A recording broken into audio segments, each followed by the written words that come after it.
Hiya, I'm Riyadh, welcome back to my channel. Today I'm doing a video about something that I have had a lot of personal experience with, something that I am experiencing more of now, even though it went away for a while. It is anxiety, chronic anxiety and panic attacks that eventually come from that. The video is sponsored by NHS Go, an app for young people where they can get help for their mental health, their physical health. I guess in this video I want to give you my own personal experience of what constant anxiety is, what it feels like, and panic attacks. You may or may not have experienced it, but I think it's important that even if you haven't, that you watch this, because there is almost definitely going to be someone in your life that you can help by knowing the right things to say, how to act around them, and how to understand that they may be in the middle of a personal crisis that you may not even know exists. So before we get into like the interesting science of what a panic attack is and why they happen, I'm gonna wait for this plane to piss off.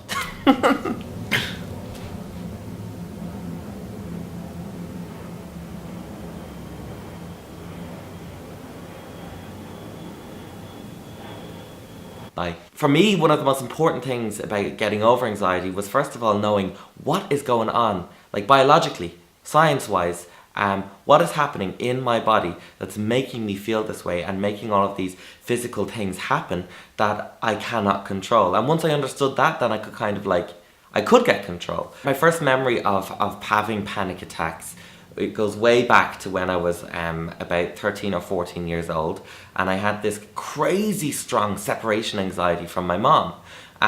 So much so that when she would leave the house to go and meet up with her girlfriends or even go to the shop to buy groceries, I would either demand that I could go with her, or she would have to have her phone on her and I would be texting her and calling her almost every 10 minutes to make sure she was okay.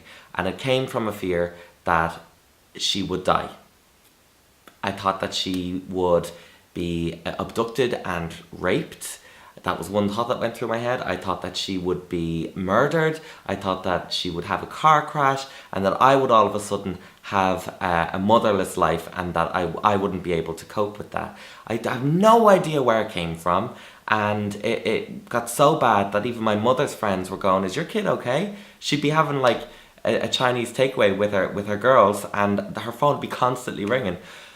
So my mom almost became my counsellor, and she just like got some common sense into my head and said, "Look, if I'm gonna die, I'm gonna die. It's gonna happen. There's nothing that you can do through a phone call that's going to change this." And it was just like, oh, okay, we just have to live our life and get through this and understand that, you know, there is an absolute minuscule, tiny possibility that something bad may happen to her on her journey to the supermarket. Then for years I didn't really feel anxiety at all until my grandmother died and I had a very sort of dramatic breakup with my ex almost at the same time. And all I can remember is having this sort of pre-panic attack sort of build up throughout the day where I would be tetchy, I'd be on edge, my thoughts would be here and then there. My hands would start to get sweaty and clammy. My breathing would be kind of shallow and very fast, and I'd have like wide eyes and I couldn't even like hold a conversation, and I tried to keep suppressing those feelings. I then had a full-blown panic attack, and if you've never had one, it probably sounds really stupid, really ridiculous to you. But let me just say that in the middle of a full-blown panic attack, you honestly and truly believe that you are going to die. You cannot catch your breath. Things start to like cave in on you, almost like your sight goes like darker, and some people even pass out from them. And for me, the trigger was this feeling of doom. It's like, I have lost this woman, my grandmother. I will never see her again. I've lost my lover.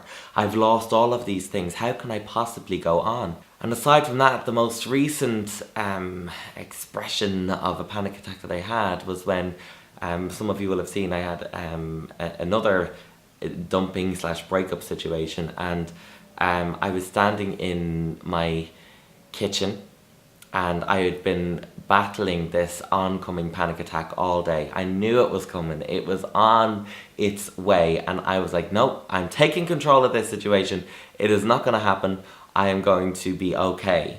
And I was standing there at the counter, my hands were on it, and everything was numb. Head to toe, I had these tingles and goosebumps, and I just felt like I was out of control. It's an outer body experience. You literally feel like you are looking at yourself from over here. I started to like not be able to catch my breath, and this welling up of emotion, and then I just completely broke out into tears, and I couldn't figure out why this was happening. I was like, snap out of it, and I just couldn't. And the only thing that I knew what to do was to just drop to the floor, and I just sat there because I felt like this weak feeling over my whole body, and I just sort of had my moment. I let myself, have it, and then I gathered my thoughts and I gathered myself, and I just had a breather. And what will happen after you have a full-blown panic attack like that, it can last anywhere from 2 minutes to 2 hours, is that you are absolutely and completely drained. It is like you have run a marathon. Mentally, physically, you're useless. You can't do anything. Even if you're, feeling somewhat okay after it and you're meant to go out for a dinner with friends, 9 times out of 10 you're going to have to cancel, because you will need to just wrap yourself up in a blanket and maybe speak to someone you love, watch a movie, or just pass out and go to sleep. But what I've learned from this is that I know my triggers now. My triggers are this feeling of loss, or things in my immediate world that remind me of this person or this experience that I've lost. So it could be a song. How I learned to take control of these debilitating panic attacks is CBT. And CBT is cognitive behavioral therapy.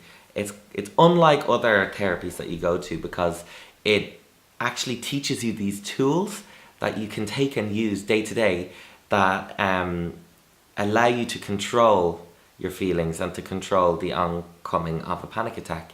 So you go, and it's all about this thing called mindfulness and being in the moment. And that's one thing I really took from it, is that I have absolutely no control of tomorrow, the next day, the next week. I have no control of what just happened yesterday, the day before, or last year. The only thing I have 100% control of is right now. In this second, talking to you right now, that's all I have control over. So why let yourself get overly worried or overly upset about something that you don't have control of? And when you start to process that and realize that, you really do begin to feel calm. You are not out of control. You are here, you're present. And it sounds really hippie-ish, but in a moment of crisis, this mindfulness and this cognitive behavioral therapy, these things you learn, can honestly save you. Each week, I felt myself finding myself again, because when you're in the middle of this deep-rooted anxiety, you begin to lose who you are. Who's my character? Why can't I find happiness in even things like comedy anymore? The things that used to bring me so much joy, and the things that made me who I am, like food or laughter or friends or family, none of it bothered me anymore. I had no desire to do any of it. But I knew I wasn't suffering from depression, let's say. I just knew that something was off kilter. Before I went for therapy, I didn't realize that I was actually dealing with chronic anxiety that was kind of constantly there. I was dealing with it so well that I didn't even know I had it. This is what people with anxiety do. They master the art of disguise. I mean, right now talking to you, I'm feeling a degree of anxiety. Do I look like I'm anxious? Probably not, because through the years, you just learn to get on with it.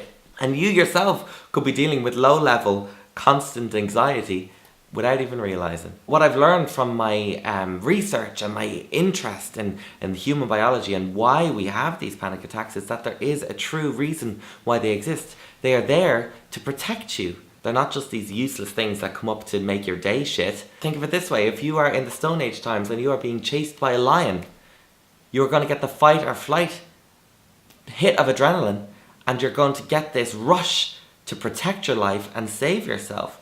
Now, it's a little bit different in modern society, where that fight or flight and that adrenaline can hit you from something that isn't going to take your life away. A feeling of loss, a feeling of a breakup. Like study after study after study has been done on the absolute disastrous effects on your body and your mind if you have anxiety for extended periods and you don't act on it and work on it and get rid of it. I'm talking about your digestive system, potential risk in heart attacks. Your immune system is absolutely sapped of everything it's worth because of the stress hormone cortisol, which is through the roof.